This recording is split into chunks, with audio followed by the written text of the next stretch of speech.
Harry's wife. Why does she not hoover her exes? Hello, I'm H.G. Tudor.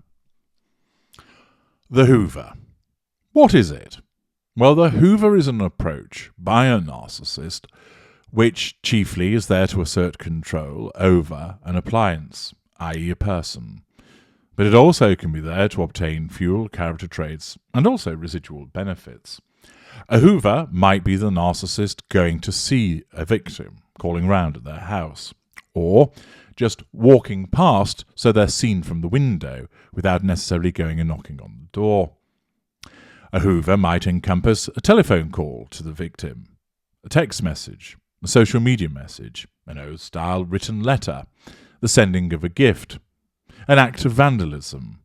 There are hundreds of different types of Hoovers that can take place. Sometimes there are Hoovers by proxy, where the narcissist utilizes a lieutenant or a member of the coterie to carry out the Hoover.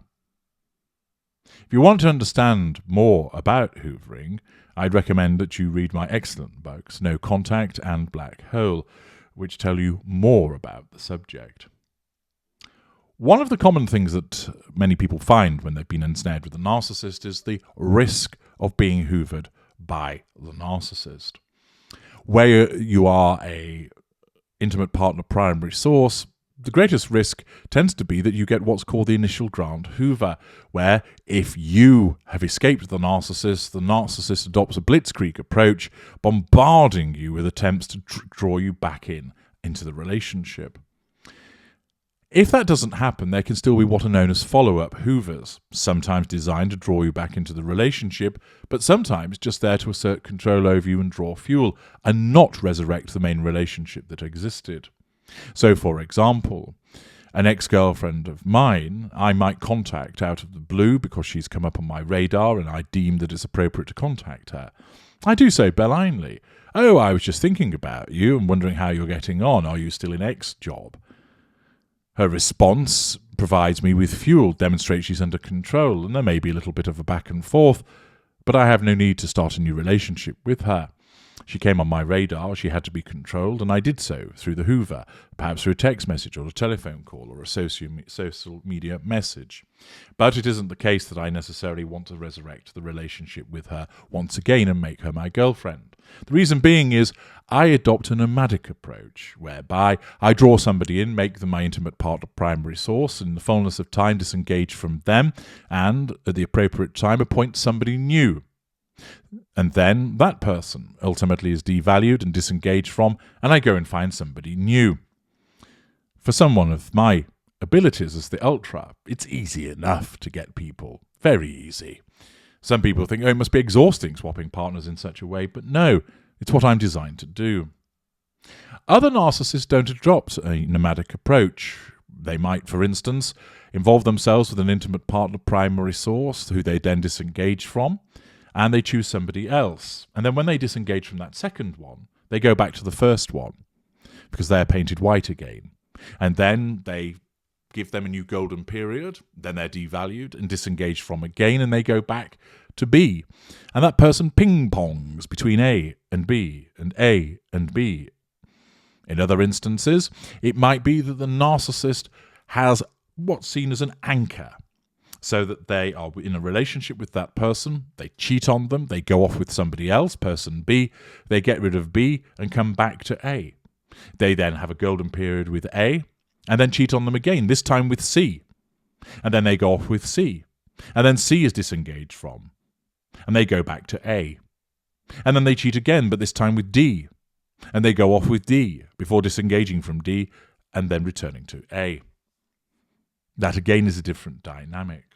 And if you watch my video, The 4 Classes, it tells you about the different types of dynamics that exist between narcissist and primary source victim, referencing the nomadic approach, ping-pong, anchor, and hybrid. But what of Harry's wife?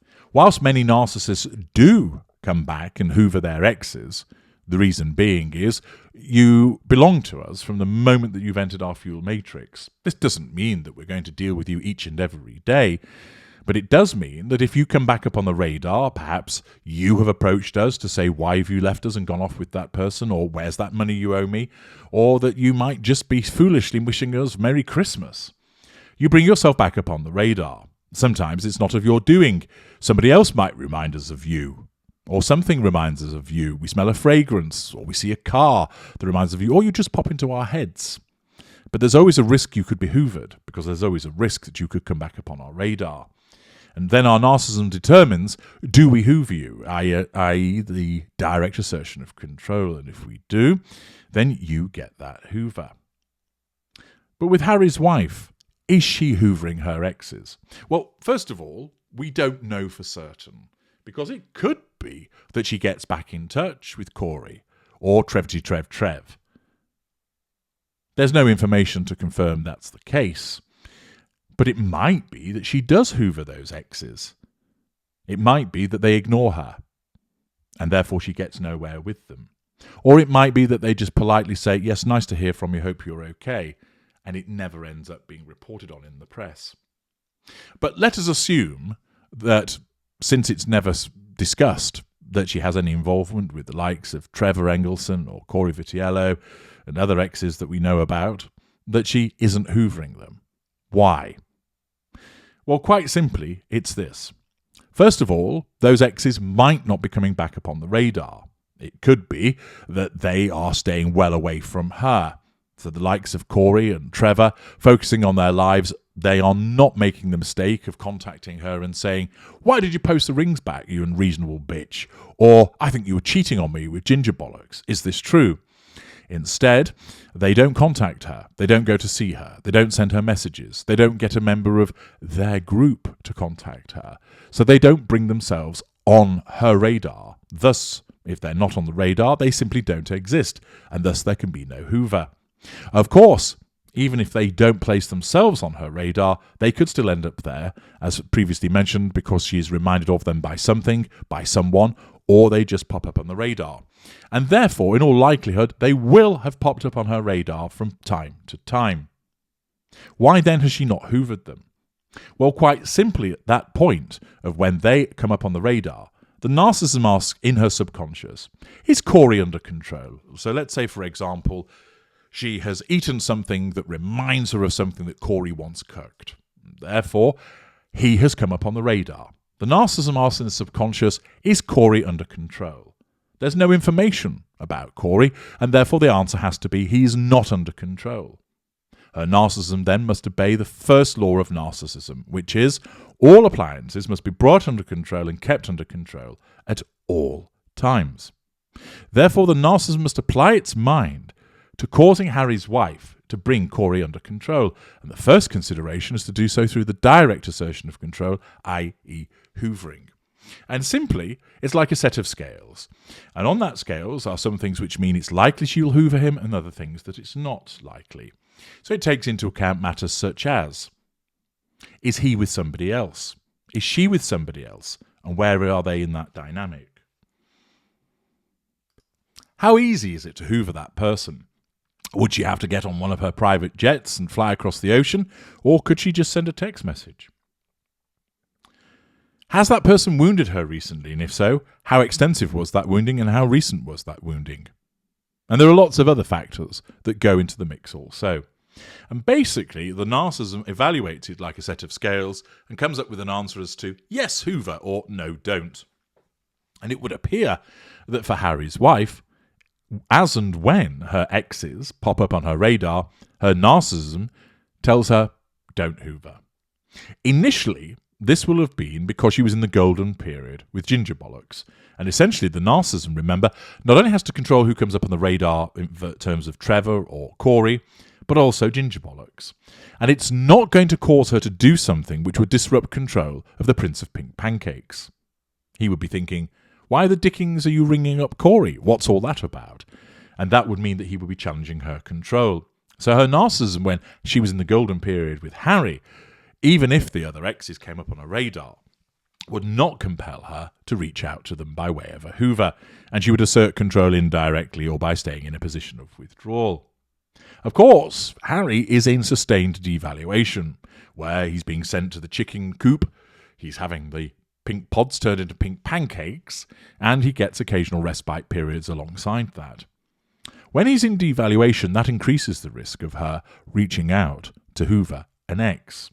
However, it may well be that as a consequence of facade management, and it might be that she's a nomadic type, that her narcissism isn't interested in bothering with what's gone before, and instead would rather look at new opportunities instead.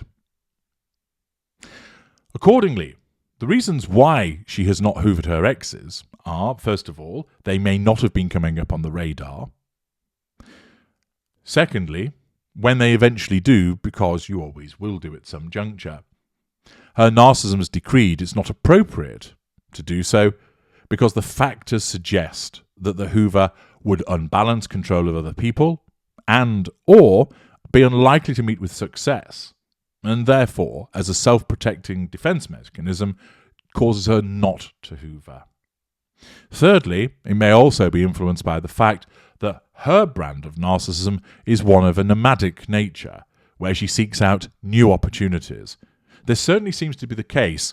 Her history does not suggest that she's bounced backwards and forwards between other appliances in the way that some narcissists do, but rather she draws somebody in, seduces them, devalues them, sucks them dry, disengages from them and moves on to somebody else, rinse and repeat.